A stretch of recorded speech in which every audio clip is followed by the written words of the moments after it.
The missing camper. The wind howled through the frozen trees, rattling our tents like something trying to claw its way inside. The cold was unbearable, cutting through our layers of clothing like blades of ice. We were 5, me, Ryan, Lucas, Jake, and Tom, college friends who thought winter camping in the mountains would be an adventure. We were wrong.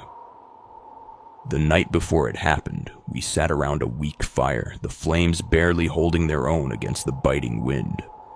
Tom had gone quiet, staring into the distance beyond the trees. "Did you hear that?" he whispered. We all stopped, listening. The only sound was the wind screaming through the branches. Lucas laughed, shoving him.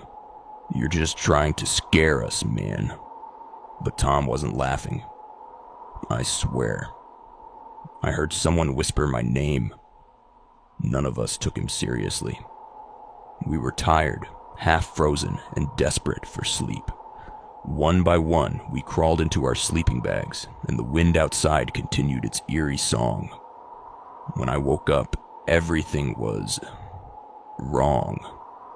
The fire had burned out, leaving nothing but a pile of blackened wood.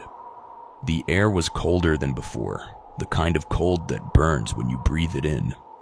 I sat up and looked around. Something felt off. That's when I noticed Tom's tent. The flap was open, the inside empty. "Tom?" I called out, but my voice felt too small in the vast silence of the forest. Ryan, Lucas, and Jake stirred awake, their faces shifting from groggy confusion to realization. "He probably just went to take a piss," Jake muttered, rubbing his eyes.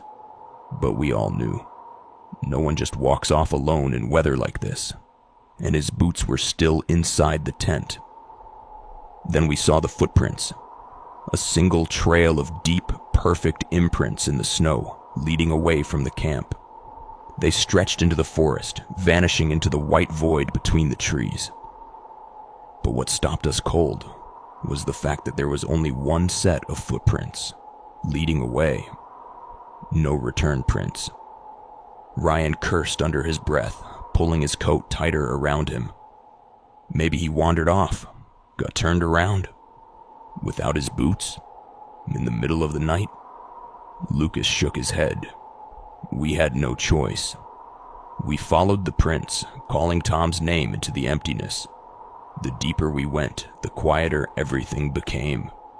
The wind had died down, and the silence felt unnatural, suffocating. The trees loomed over us, their frost-covered branches reaching down like twisted fingers. I felt a weight in my chest, a primal instinct screaming at me to turn back. After what felt like an eternity, we reached a clearing. In the center stood something that made my blood run cold. A tree, stripped bare, its trunk covered in strange, jagged markings. At its base, the footprints ended abruptly. Just stopped, as if Tom had vanished into thin air. Jake's voice was barely a whisper. "Where the hell is he?" Ryan stepped forward hesitantly, scanning the ground. No signs of struggle, no blood, nothing. It's like he just... The whisper cut him off. Low, almost carried by the wind, yet distinct. "Go back." We spun around, eyes darting between the trees. There was no one there. Lucas pulled out his flashlight and swept it across the forest. The beam trembled as it passed over the twisted branches, the uneven ground. And then it landed on something that shouldn't have been there. A figure.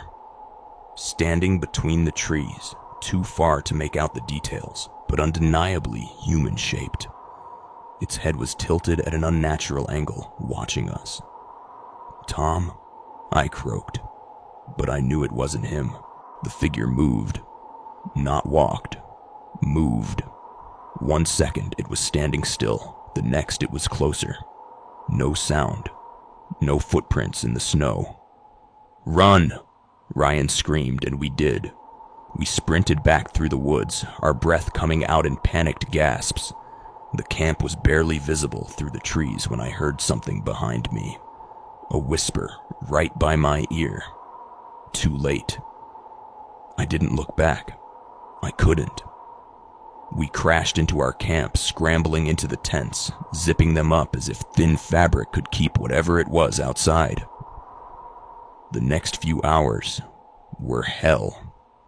We sat, huddled together, weapons in hand, knives, hatchets, anything that could give us a chance. But the thing never came. Morning arrived in a haze of exhaustion and terror. The forest was quiet, painfully normal, but Tom was still missing. We packed up in record time, abandoning everything we couldn't carry. We needed to get back to civilization, to people. As we reached the main trail, Lucas let out a sharp breath. "Guys, look." We turned. There, in the snow just a few feet away, another set of footprints had appeared. Not Tom's.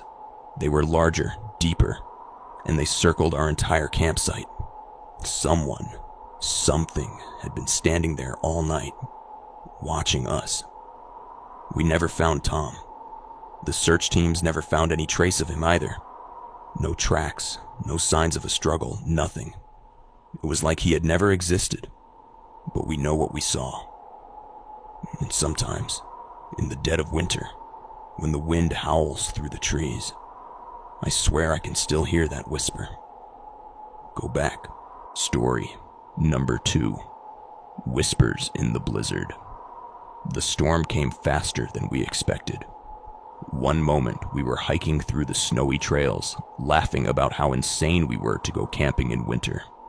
The next, the wind turned vicious, howling through the trees like a warning we didn't understand. The snow thickened, swallowing the path behind us, erasing our footprints as if we had never been there. "We need to find shelter," Ryan shouted over the wind. His voice barely reached me. I could see the panic in Lucas's eyes as he clutched his coat tighter. The cold was sinking into our bones, turning our breaths into thick clouds. Jake fumbled with the map, but it was useless. Whiteout conditions had turned everything into a swirling void. Then we saw it. A dark shape in the distance, barely visible through the blizzard. A cabin. We moved fast, stumbling through the knee-deep snow until we reached the door. It was old, the wood warped with age, the handle cold as ice. Jake shoved it open, and we spilled inside, gasping, shaking, our clothes stiff from the frost. The door slammed shut behind us on its own, rattling in the wind. Inside, the air was stale, the kind of heavy stillness that presses against your skin. A fireplace sat in the corner, long dead, its ashes frozen solid. Dust covered every surface. A single table stood in the middle of the room, surrounded by 4 mismatched chairs. An old, rusted lantern sat on top. But there was no sign of anyone. No food, no blankets, nothing to suggest this place had been used in years. Lucas rubbed his hands together, trying to shake off the cold. "Do you think it's abandoned?" Ryan nodded. "Looks like it. But at least it's shelter. We'll wait out the storm here." We gathered in the center of the room, lighting the lantern for warmth. Shadows stretched along the wooden walls, flickering with each gust of wind outside. That's when I heard it. A whisper. Soft, almost drowned out by the storm. A voice. I turned to Lucas. "Did you say something?" He frowned. "Number Y?" I shook my head. Maybe I imagined it. The wind, the exhaustion, it was messing with my head. Then Jake stiffened.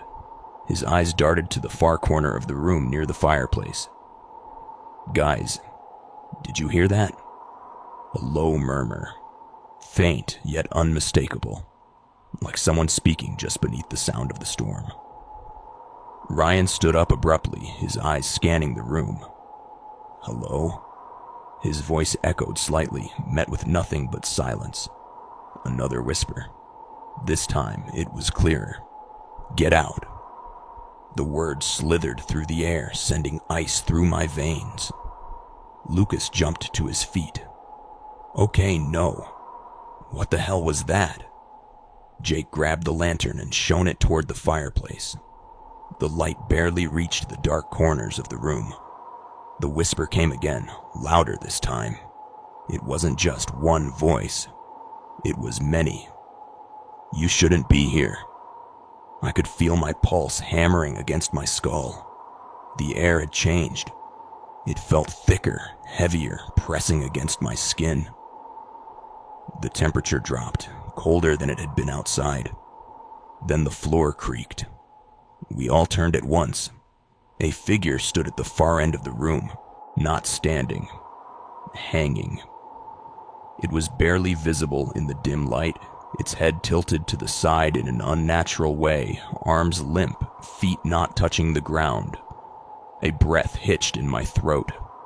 My body locked up, my brain refusing to process what I was seeing. The whispers grew louder, overlapping, their words twisting into each other. "You have to leave." Ryan grabbed my arm. "We need to get out of here now." But the storm outside was worse than before. The windows were frosted over, the door groaning under the weight of the wind. Lucas was shaking. "We're trapped." Then, the figure moved. It didn't step forward. It shifted like a shadow slithering through the darkness. The whispering voices turned into a chorus of pleas. "Go. Go. Go." Jake lunged for the door, yanking at the handle. It wouldn't budge. The room felt smaller, as if the walls were closing in. The lantern flickered violently, casting shadows that didn't match our movements. Then, right behind me, right at my ear, a voice that was no longer a whisper. "You're too late." The lights went out. Panic exploded in the darkness. Ryan cursed, Lucas shouted, Jake banged on the door. I fumbled in the black void, my breath coming in sharp gasps.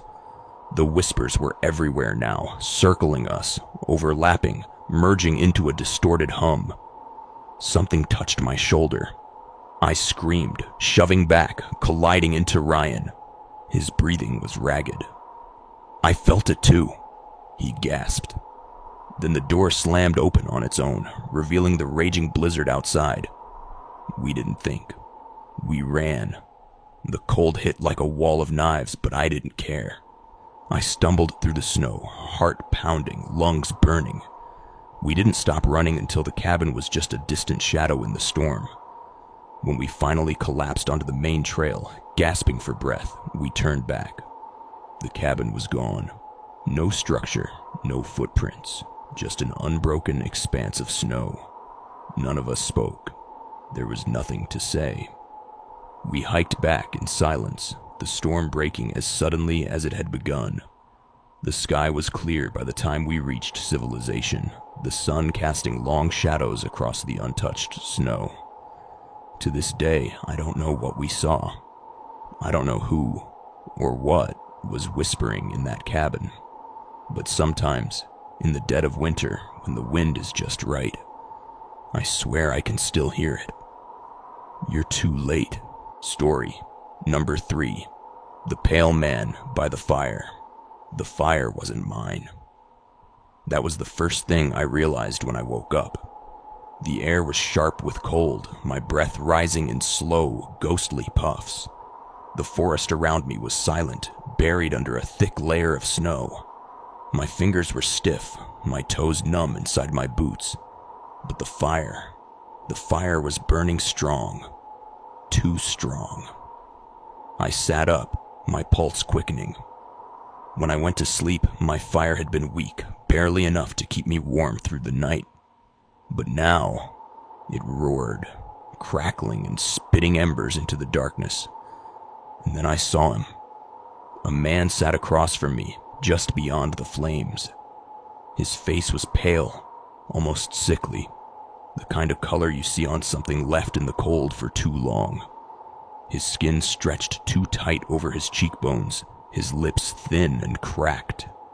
He wore a tattered coat, the kind people wore decades ago, the fabric stiff with ice.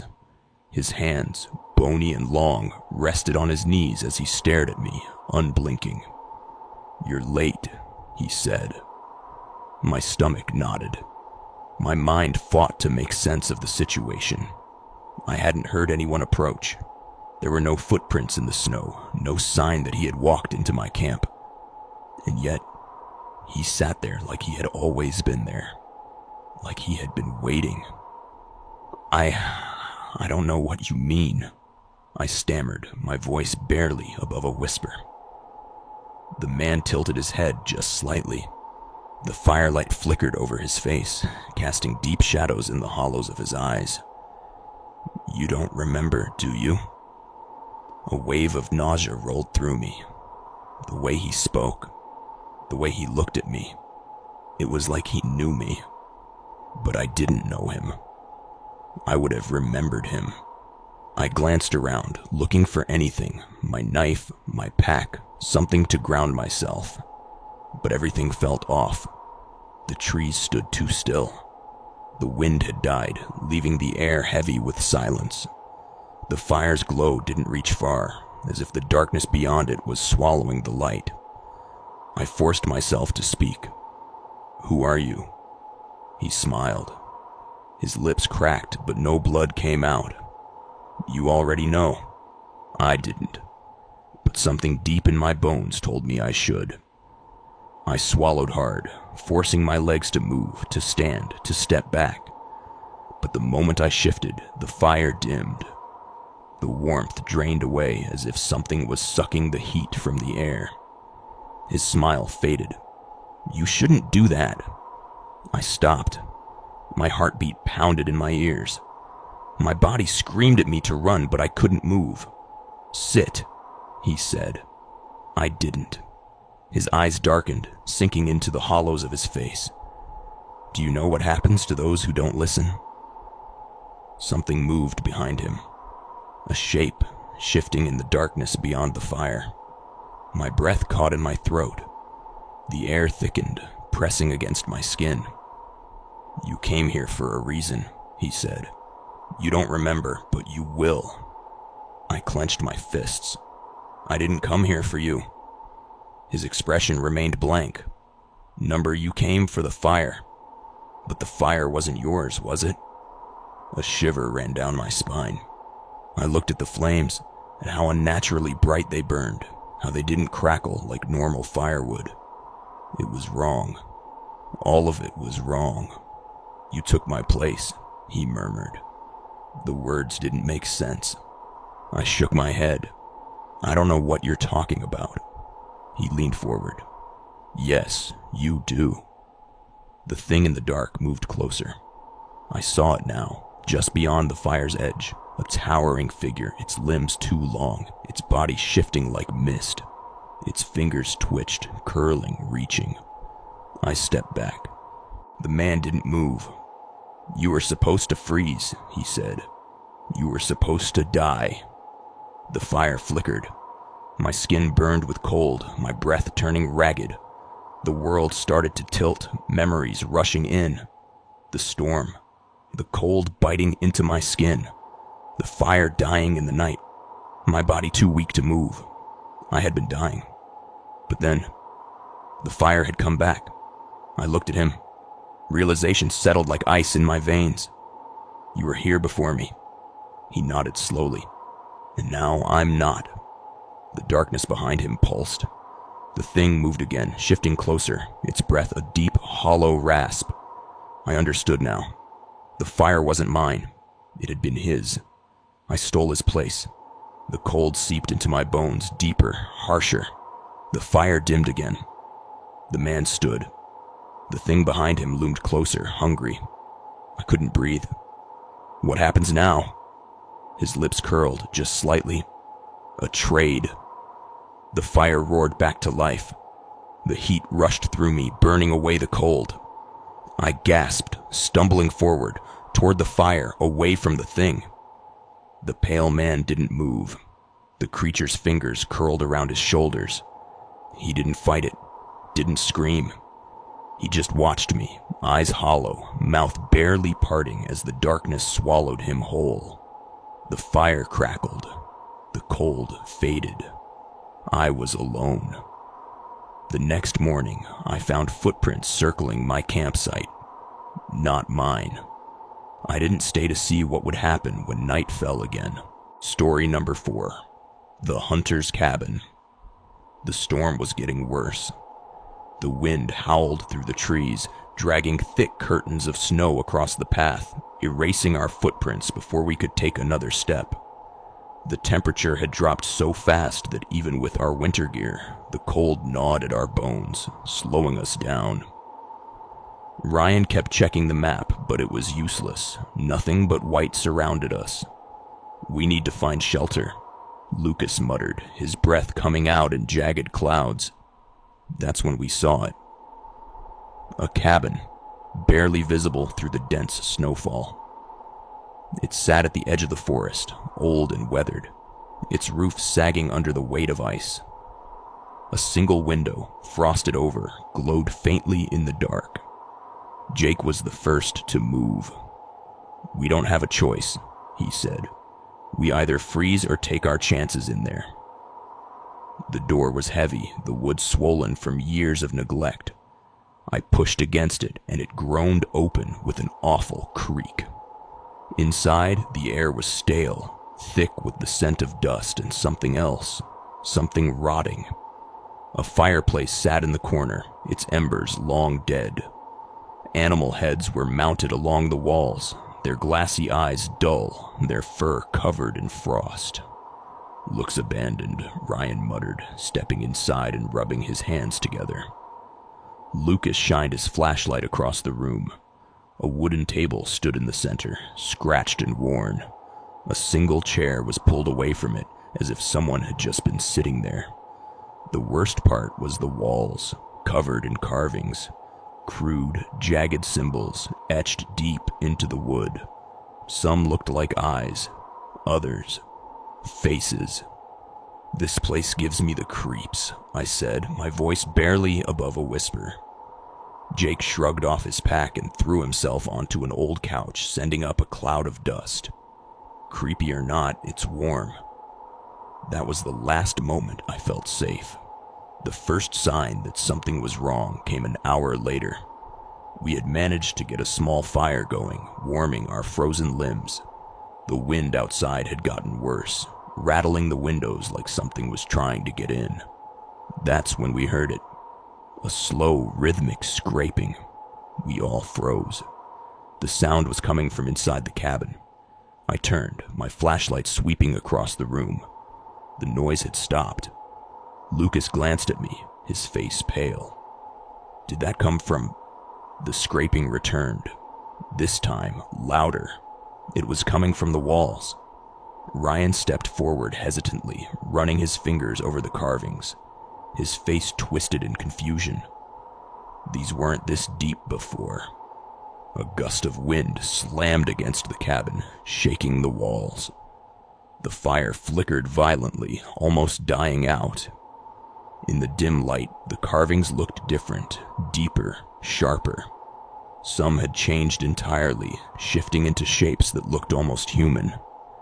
Then something knocked from inside the wall. I stumbled back. What the hell was that? No one answered.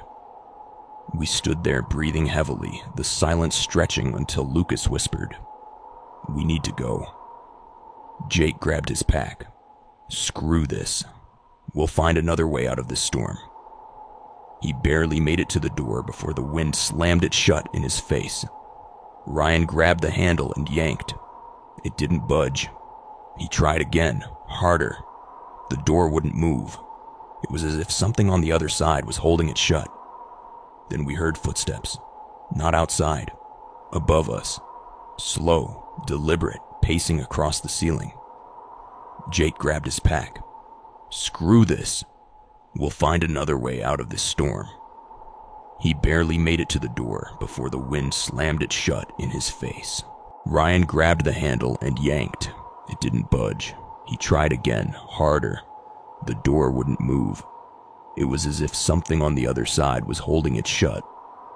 Then we heard footsteps, not outside, above us, slow, deliberate pacing across the ceiling. My breath hitched in my throat.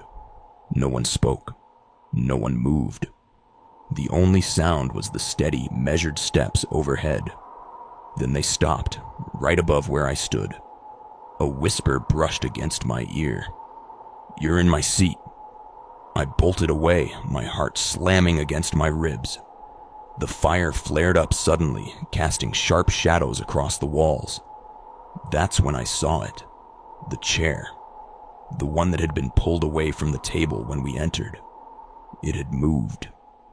It was now pushed back in place, tucked neatly under the table, as if someone had just stood up. Jake cursed under his breath, stepping away. "This isn't right. This isn't..." A sharp, splintering crack came from the ceiling. The wooden beams groaned under a sudden weight. The footsteps started again, faster this time, circling above us. Something was in here with us. Lucas fumbled for his flashlight, pointing it at the ceiling. A stain had formed, dark and wet, spreading across the wood. A drop landed on the table. It was red. A low creaking noise filled the room. The mounted animal heads on the walls turned, all at once, their dead eyes locking onto us. The air grew thick, suffocating. Then the whisper returned. "You shouldn't be here." The fire died instantly, plunging the cabin into darkness. Panic exploded through me. I grabbed my pack, fumbling in the pitch black. I could hear the others moving, breathing heavily, trying to find the door. Then the chair scraped across the floor. Something moved beside me. A hand, cold, bony, brushed against my arm. I screamed. The others must have felt it too, because suddenly everyone was shouting, scrambling, pounding on the door. The footsteps overhead thundered, growing erratic, circling, moving faster and faster until the door flew open. The storm howled, but we didn't hesitate. We ran. Snow stung my face, my legs burned, but I didn't stop. None of us did. We didn't look back. We just ran as fast as we could, as far as we could, until the cabin was lost in the blizzard. We found the road by sheer luck. A ranger spotted us the next morning, half frozen, delirious. When we told him about the cabin, his face darkened. "There hasn't been a cabin up there for years," he said. "Burned down in a fire back in the 60s. Hunter went crazy. Said something was living in the walls." I wanted to tell him he was wrong, that we had been inside it. But when we went back, there was nothing there. Just an empty clearing, the snow untouched. But sometimes, when I close my eyes, I still hear it. That whisper. You were in my seat. Story number 5. The woman in the window. I woke up to a woman screaming. The sound cut through the howling wind, distant but sharp, carried by the icy air. My body tensed as I sat up in my tent, my breath visible in the freezing night. The forest around me was dead silent, the snow-covered trees standing like frozen shadows. For a moment, I thought I had imagined it. Then I heard it again. A blood-curdling scream somewhere deep in the woods. I fumbled for my flashlight, my heart pounding. My first thought was that someone was in trouble, maybe lost in the storm. I unzipped my tent and stepped out into the bitter cold. My boots crunched in the snow as I turned, scanning the darkness. The sound had come from deeper in the forest, past the trail I had taken earlier. The smart thing would have been to stay put, to wait until morning. But another scream shattered the silence, this time closer. I had to go. I grabbed my coat, my flashlight, and my knife, just in case. The snow was deeper than I expected, slowing me down as I trudged through the trees. The wind carried strange sounds, whispers that could have been the storm, or something else. Then, through the thick snowfall, I saw it. A house. It stood alone in the clearing, its roof weighed down with years of snow, its windows dark and empty. It didn't belong there. There were no roads leading to it, no tracks in the snow, nothing to suggest anyone had been living in it for a long time. But a single window on the second floor glowed faintly, its frost-covered glass flickering with the dim light of a lantern. I hesitated, every instinct in me screaming to turn back. But the woman? She had been screaming. Maybe she was inside, trapped, hurt. I forced myself forward. The front door was slightly ajar, creaking softly as I pushed it open. Inside, the air was thick with dust, the scent of something old and decaying clinging to the walls. My flashlight cast long shadows over the wooden floors, revealing broken furniture, peeling wallpaper, and a staircase that groaned under the weight of time. The silence pressed against my ears. Then, from upstairs, a soft knock against glass. I turned my flashlight toward the second floor. The glow in the window flickered again. Someone was up there. I swallowed the lump in my throat and climbed the stairs, my boots making the wood creak with every step. The hallway stretched out before me, doors lining both sides, all of them closed except one. The last door at the end. It was open, and inside, I could see her. A woman stood by the window, facing away from me. Her long, tangled hair hung over her shoulders, her body stiff as she stared out into the night. She was wearing a thin white dress, too light for the freezing cold. My flashlight wavered in my grip. "Ma'am." My voice sounded wrong in the stillness. "Are you okay?" She didn't move. I took a slow step forward. The air in the room was colder than outside, my breath thickening in front of me. The woman's shoulders rose and fell in uneven breaths. I tried again. "I heard you screaming. Do you need help?" She lifted her hand and pressed it against the window. That's when I saw her reflection. Her face was wrong. Her mouth was open far too wide, stretching unnaturally across her face, her lips cracked and dark. Her eyes, black, hollow pits, locked onto mine through the glass. But she still hadn't turned around. A slow whisper crawled out of her throat. "You should not be here." Every muscle in my body screamed at me to run, but I couldn't move. Her reflection's mouth opened wider. I could hear the wet sound of her jaw unhinging, her breath rattling in her chest. Then she started turning. Not her head, her entire body twisting in one slow, snapping motion, her limbs moving too late, like they were trying to catch up. I ran. I tore down the hallway, my breath ragged, my boots slamming against the floorboards. The walls groaned as if the house itself was shifting. The front door was still open, the cold night waiting outside.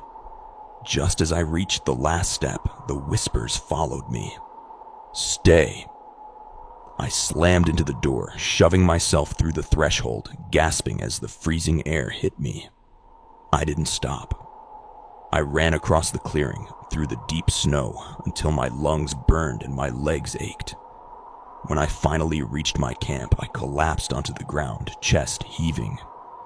My tent was still there, my footprints half covered by fresh snowfall. I turned back toward the forest, toward the house. But there was nothing there. No clearing, no house, just endless, untouched snow. I don't know what I saw that night, but sometimes, when the wind is just right, I swear I hear it again. A soft knock against glass. Story number 6. The Unfinished Trail. The first thing that made me uneasy was the footprints. We had been hiking through the snow-covered woods for hours, following a marked trail that should have led back to our camp.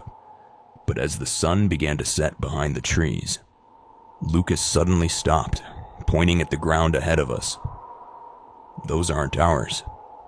I frowned and followed his gaze. A set of footprints stretched along the path, but they didn't belong to us. They were deeper, older, partially filled in by fresh snowfall. "They're heading the same way we are," Ryan muttered, adjusting his backpack. "Maybe another hiker passed through earlier," Jake said, though his voice lacked confidence. But something felt wrong. I couldn't explain it, but a chill ran down my spine as I stared at the prints. They looked too perfect. Evenly spaced, deliberate, as if whoever made them hadn't stopped once. No signs of hesitation, no signs of turning back. And then I noticed something worse. The trail ahead, where the footprints continued, wasn't on our map. Lucas pulled it out, smoothing the crumpled paper with shaking hands. "This path isn't marked." "Maybe it's an old route," Jake offered. "Or a shortcut?" Ryan shook his head. "Number. That doesn't make sense. This area is supposed to loop back toward camp, not whatever the hell this is." The wind howled through the trees, and I realized how quiet everything had become. No birds, no rustling branches, just the heavy stillness of the snow-covered forest. "We should turn back," I said. Lucas nodded. "Agreed." But before we could move, Jake pointed ahead. "Wait. Look." Through the thickening snowfall, a dark shape loomed in the distance. A house. It sat nestled between gnarled trees, its roof weighed down by years of ice and neglect. The windows were dark, the wooden walls warped and weathered. It shouldn't have been there. "How did we not see this before?" Ryan whispered. The footprints led straight to its door. A heavy silence settled between us. The house didn't belong. It felt like something that had been forgotten, buried under time and snow, waiting for someone to stumble upon it. Jake, always the reckless one, took a step forward. "We need to check it out. Maybe there's a radio or supplies." "No," I said sharply, my gut twisting.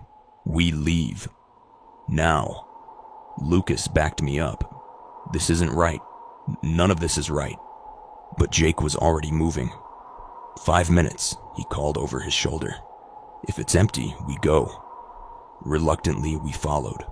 The air around the house felt thicker, colder than the rest of the forest. The closer we got, the harder it was to breathe.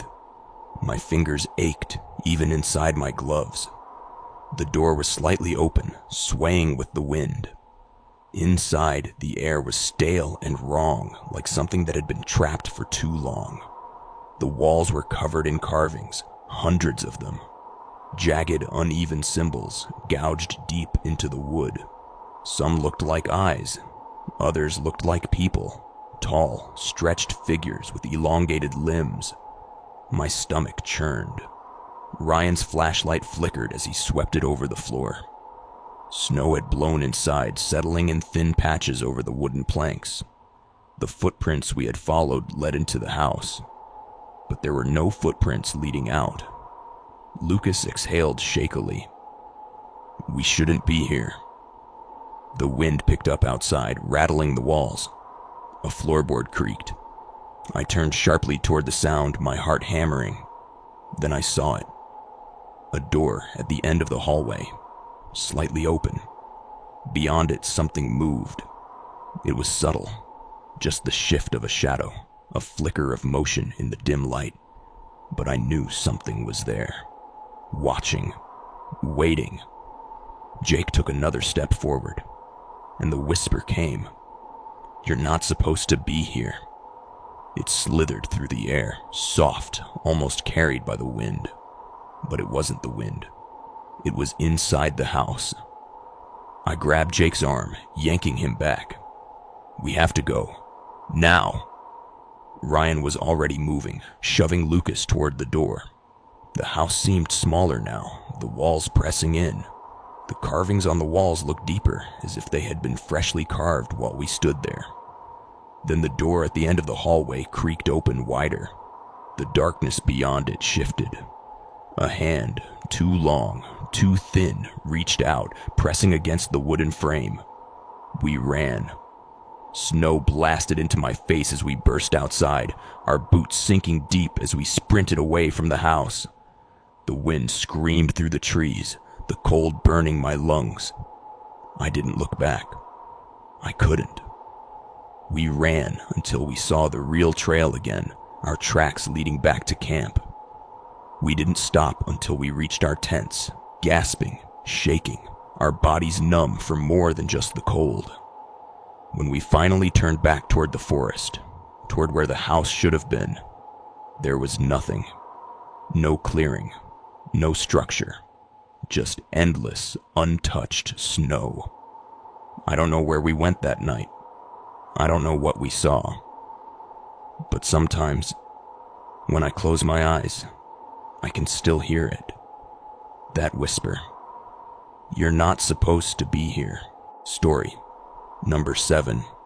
The other campfire. The fire wasn't ours. That was the first thing I noticed when I stepped out of my tent. The night was silent, the kind of quiet that makes the world feel frozen in time. Our own fire had burned down hours ago, reduced to glowing embers.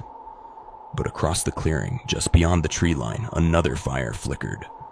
A new one. I stared at it, heart thudding.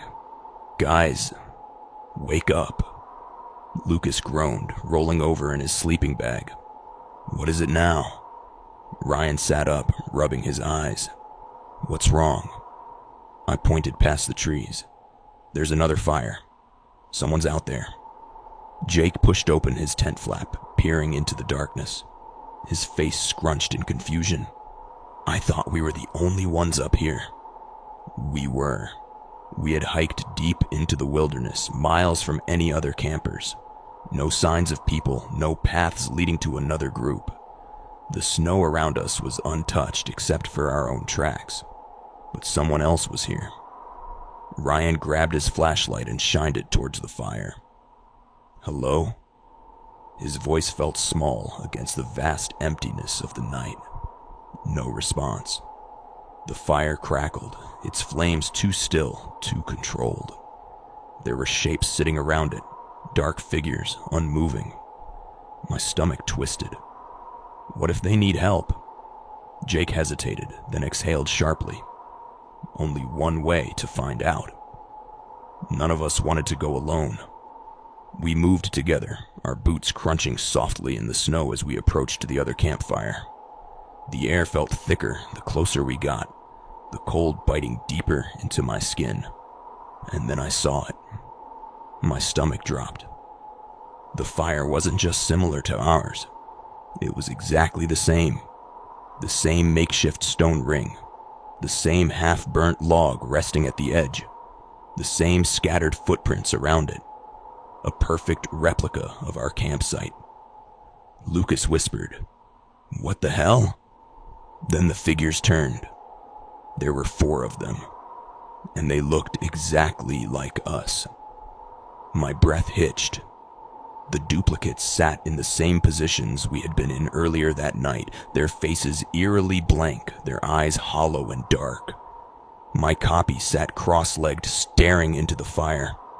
Jake's double leaned back against a tree, his arms crossed. Lucas's stood just behind his chair, head tilted slightly. Ryan's copy was looking right at me. I stepped back, my pulse hammering. This isn't real. This isn't... The wind shifted. The flames flickered, and the copies stood up. I don't remember moving. Don't remember making the decision to run. But suddenly, we were sprinting. Snow kicked up around us, the trees blurring as we tore through the darkness. I could hear the others panting, their boots pounding against the frozen ground. And behind us, footsteps. They were following. A shape lunged at me from the side. I caught a glimpse of my own face, expressionless, empty, before I shoved it away, its body unnaturally light. It didn't make a sound when it hit the ground. Ryan yelled, The tents! Go! We stumbled into our camp, breathless, slamming into our tents. I spun around, flashlight trembling in my grip. The other fire was gone. No footprints, no signs of movement, nothing. Jake doubled over, gasping. That wasn't real. Tell me that wasn't real. None of us answered. The wind howled through the trees, whispering something I couldn't understand. I barely slept that night, my mind replaying the sight of my own face staring back at me. By morning, the snow had covered any evidence that anything had been there.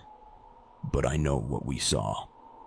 And sometimes, when the fire burns too low, I swear I see them again, just beyond the tree line, waiting. Story number 8. The Shadow in the Snow. The first time I saw it, I thought my eyes were playing tricks on me. The snow stretched out in an endless white blanket, undisturbed except for my own footprints leading back to my tent.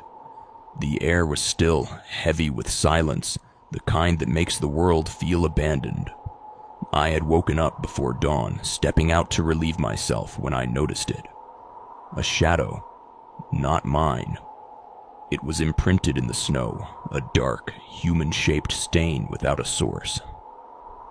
I stood frozen, my breath fogging in front of me. The early morning light was dim, but there was no mistaking it. Someone had been standing there. But there were no footprints leading to or away from it. Just the shadow. A trick of the light, I told myself. The snow was uneven, the rising sun playing tricks on my tired mind. I shook it off, heading back into my tent. But I didn't sleep after that. By the time the others woke up, the shadow had faded, covered by fresh snowfall. I almost convinced myself I had imagined it. Until that night. The wind had picked up, rattling the branches, the cold seeping through our layers despite the fire burning strong. We sat close, eating quietly, exhaustion settling in from the long hike. Then Lucas frowned, staring past the flames. "Do you see that?" I turned, following his gaze. There, just beyond the reach of our firelight, was another shadow. Not a person, just a shadow imprinted in the snow. Ryan stood, grabbing his flashlight. The beam cut through the darkness, but the moment the light touched it, it moved. Not like something walking away. It just shifted like a mirage, flickering in and out of existence. Then it was gone. Lucas let out a sharp breath. "Tell me you saw that." None of us spoke. The fire crackled, the only sound in the suffocating silence. Jake exhaled shakily. That was weird. But it's probably nothing. None of us believed that. We stayed up late, taking turns watching the woods, but the shadows didn't return. Not that night. The next morning, everything seemed normal again. We packed up and moved deeper into the mountains, trying to push the unease from our minds. But no matter how far we hiked, I couldn't shake the feeling that we were being followed. Not by something I could see, but by something that was always there. The third night, I woke up to the sound of footsteps. Software crunching against the snow. I lay frozen in my sleeping bag, my heart hammering in my chest. The wind had died down, making the footsteps even clearer, circling the tents. I reached for my flashlight with shaking fingers, then stopped. Through the thin fabric of my tent, I saw a shadow. Not a person, just the shadow. It didn't move, just stood there, dark and formless, waiting. I clenched my jaw, forcing myself to breathe. My hand tightened around the flashlight. 1, 2, 3. I unzipped the tent and shined the light outside. Nothing, just the empty snow. No footprints, no marks, no shadow. The next morning, I told the others. Lucas's face was pale. "I saw it too," he admitted. "I thought I was dreaming." Ryan didn't say anything. He just packed up faster than usual. by the fourth night, the shadows weren't just appearing in the snow. They were appearing inside our camp. The fire had burned low, casting long, flickering shapes across the ground. We sat in silence, barely speaking, the unease growing thicker with each passing hour.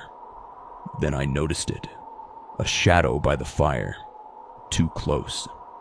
It stretched along the ground between us, unmoving. I swallowed hard. "Who's casting that?" Jake frowned. "What are you talking about?" "The shadow, right there." He followed my gaze. His face went pale. The fire flickered and the shadow twitched. Ryan grabbed his pack. "We're leaving. Now." Lucas didn't argue. None of us did. We grabbed our gear in a panic, shoving everything into our bags as fast as we could. The shadows moved now, flickering in and out, shifting without reason. The fire dimmed with every second. As I turned to grab my last bag, I saw a shape standing at the edge of the camp. Tall, still, featureless. Not a person, just a shadow standing upright, watching. I didn't stop running until the sun rose. When we finally made it back to the base of the mountain, we checked the snow behind us. There were no footprints, but there were shadows. Waiting. Story number 9. The Frozen Face. The first time I saw it, I thought it was a trick of the light. The lake stretched out before me, frozen solid, its surface smooth and glassy beneath the winter moon. The others were still setting up camp, laughing and talking behind me. But I had wandered closer to the ice, drawn by something I couldn't quite explain. Then I saw it. A face beneath the ice. Mouth open in a silent scream, eyes wide, frozen in horror. The features were sharp, clear, too detailed to be a trick of my imagination. I staggered back, my breath catching in my throat. The lake was deep, the kind that didn't freeze all the way through, but the face wasn't distorted by water or movement. It was just there, staring up at me. "Hey, you good?" I jumped. Lucas had come up beside me, frowning as he followed my gaze. "What are you looking at?" I turned back to the ice. The face was gone. The surface of the lake was smooth, unbroken. I swallowed hard. I thought I saw something. Lucas raised an eyebrow but didn't push. "Come on, we're making a fire." I followed him back to camp, shaking off the unease. I told myself it was nothing, just my tired mind playing tricks. But that night, as we sat around the fire, I kept glancing towards the lake, and I wasn't the only one. Ryan was quieter than usual, staring into the darkness. Finally, he spoke. "Did any of you hear something earlier?" Jake smirked. "You scared of the wind." Ryan didn't laugh. "Number, it wasn't the wind. It was knocking." Lucas shifted. "Knocking?" Ryan nodded slowly. "From under the ice." A heavy silence settled over us. I felt the chill creep back into my bones. Jake scoffed, tossing another log into the fire. "It's just the ice shifting. It makes noise when it freezes over." But Ryan wasn't convinced, and neither was I. That night I barely slept. The wind howled through the trees, rattling the tents, but beneath it I thought I heard something else. A soft, rhythmic knocking. In the morning, the unease hadn't left me. I stepped outside, my boots crunching in the snow, and turned toward the lake. There, standing right at the edge, was a trail of footprints, leading from our camp to the ice. I swallowed hard. The others were still asleep. I hesitated before stepping forward, following the prints. They stopped exactly where I had stood the night before, where I had seen the face.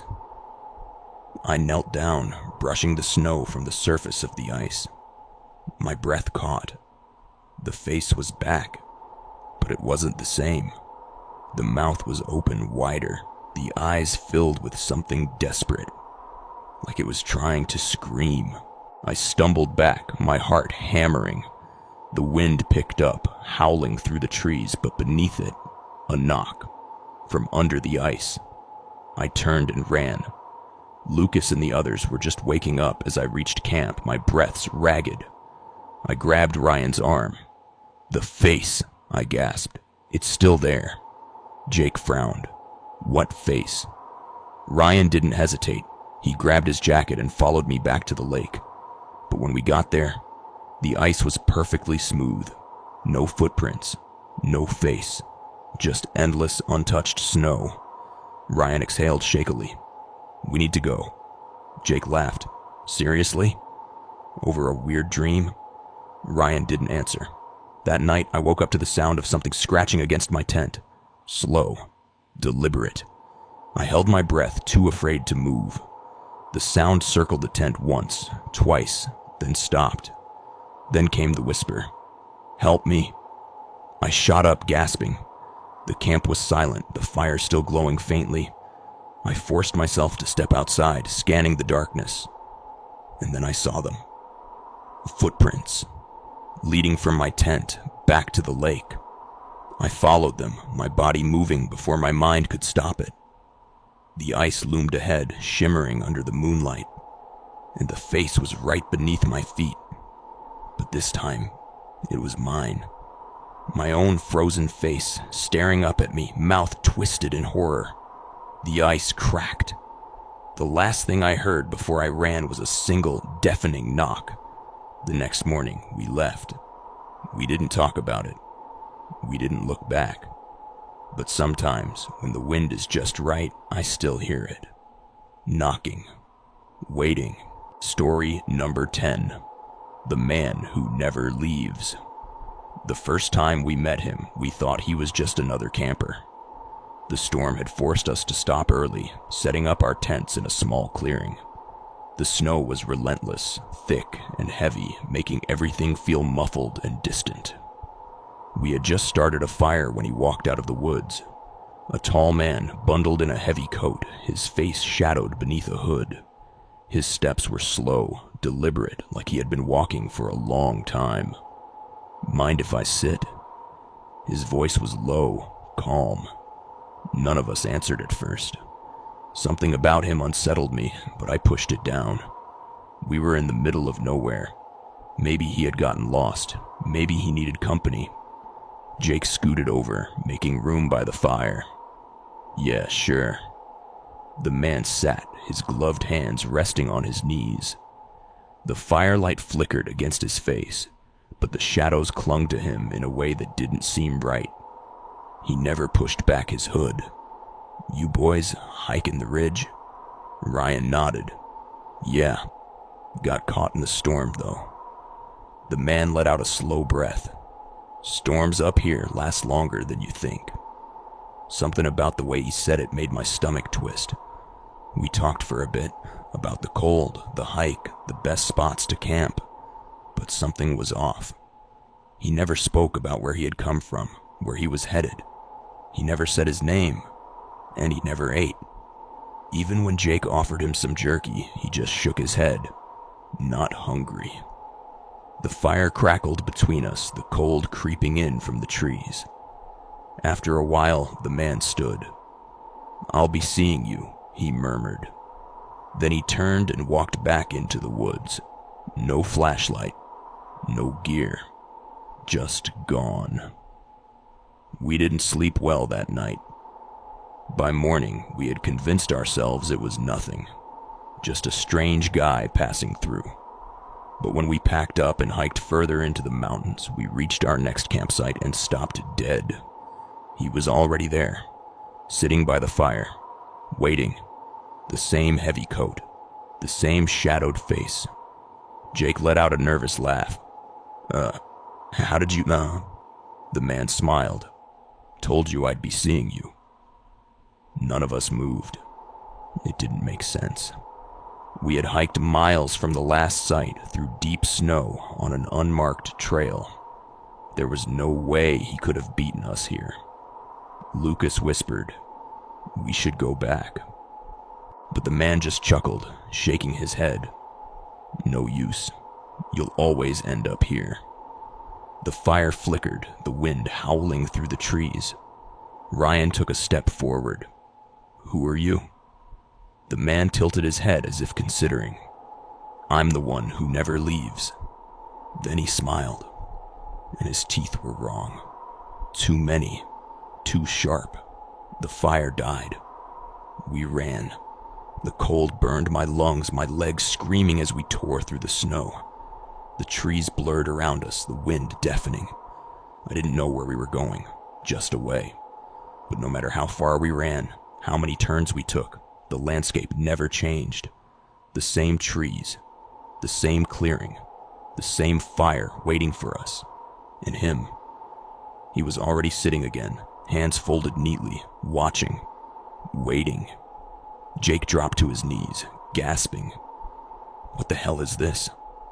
The man leaned forward. You still don't get it? The wind screamed, the sky darkening. You were never going to leave. I turned, trying to retrace our steps, but there were no footprints behind us. Only snow. Only silence. Only him. Story number 11.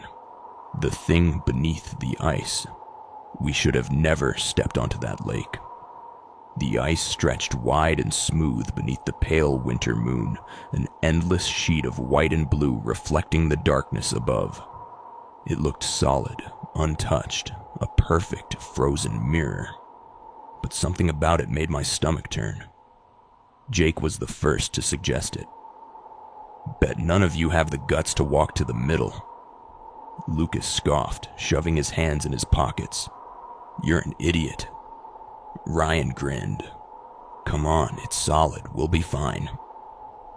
I didn't want to go. I wanted to tell them something was wrong, but I didn't. I just swallowed my unease and stepped onto the ice with the others. It felt sturdy at first, the cold biting through my boots. We took careful steps, listening for any crack, any shift beneath us. The lake was vast, stretching so far into the trees that the other side was swallowed by darkness. Then Jake stopped. Did you hear that? We froze. A sound, a deep, hollow knock. It came from beneath us. Lucas laughed nervously. It's just the ice settling. Then it happened again. Knock, knock, knock. The sound was slow, deliberate, not the random groan of shifting ice. It was rhythmic, like something was knocking to be let out. Ryan whispered, "Let's get off this thing." We turned, stepping back toward shore. The ice shuddered beneath our feet. Then a shadow moved beneath us. A dark shape, deep under the ice, drifting below our feet. Jake cursed, stumbling backward. What the hell is that? We all saw it now. Something huge, shifting beneath the surface. The ice was thick, but the shadow was clearer than it should have been, like it was just inches away. And it was following us. I felt my breath hitch as the shadow grew larger. It wasn't swimming. It wasn't moving like something alive. It was rising. I ran.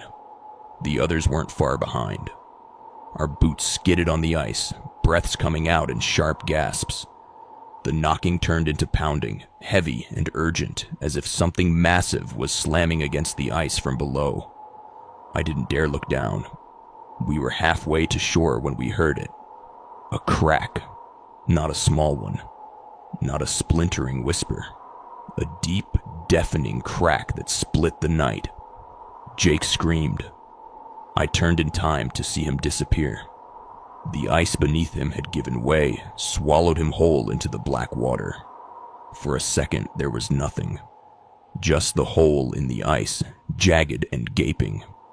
Then, his hand shot up, clawing at the edge. He was struggling, gasping, his breath ragged and panicked. "Pull me up!" Ryan lunged forward, grabbing one of Jake's arms, but his eyes suddenly widened in horror. "Something's..." Jake screamed. Something pulled him down. I saw it. A hand, not human, wrapped around his ankle. long, gnarled fingers with skin like wet stone dragging him into the dark. He thrashed, kicking, but it yanked harder. Then he was gone. The ice sealed over. No ripples, no air bubbles, just smooth, untouched ice. We ran. We didn't stop until we were back at camp, shaking, gasping, our bodies burning with cold and fear. No one spoke. No one moved. At dawn, we went back. The ice was perfect. No cracks. No signs of a struggle. No sign that Jake had ever been there. But when I knelt down and pressed my hand to the surface, I felt it. A slow, rhythmic knock from beneath. If you made it this far, you're one of the brave ones. But tell me, have you ever experienced something unexplainable? A moment that sent chills down your spine? Share your horror stories in the comments below. And if you enjoyed this, don't forget to like the video, subscribe to the channel, and hit the bell icon so you never miss a story that keeps you up at night. More terrifying tales are waiting for you. Click on the videos appearing on your screen now, if you dare.